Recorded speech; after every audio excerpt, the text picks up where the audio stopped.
যে মেয়ের মা যত চালাক ওই মেয়ের তত তাড়াতাড়ি তালাক। শাশুড়ি আমাকে পছন্দ করে এনেছিল, বরং আমি কালো বলে আমার স্বামী আমাকে পছন্দ করেনি বিয়ের শুরুতে।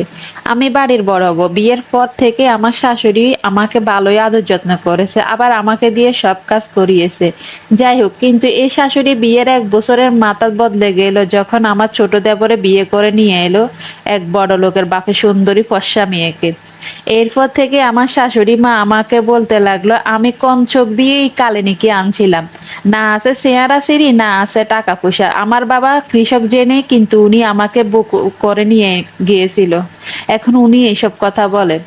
আমার মা বাড়িতে এলে যেখানে আগে উনি আমার মায়ের সাথে গল্প করত, সেখানে এখন আমার মাকে দেখলে উনি মুখ গোমড়া করে বসে থাকে। বলে আমার মা নাকি আমার সংসার ভাঙবে, আমার কানে মন্ত্র দেব। আপনারাই বলুন, কোনো মা কি চায় তার মেয়ের সংসার ভাঙুক? এখন বিয়ে 3 থেকে 4 মাস, 3 বছর 4 মাস চলতেছে।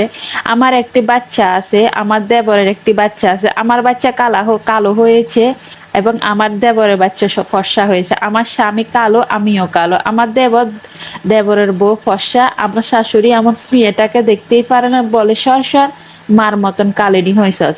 অত ছোট দেবরের মেয়েকে কত আদর যত্ন করে। মা হয়ে নিজের অবহেলা সহ্য করলেও নিজের বাচ্চার অবহেলা সহ্য করা যায় না। আচ্ছা, আমার স্বামী তো কালো, এতে দোষ নেই। ওনার কথা আমি কালো, তাই আমার মেয়েও কালো হয়েছে, সব দোষ নাকি আমার?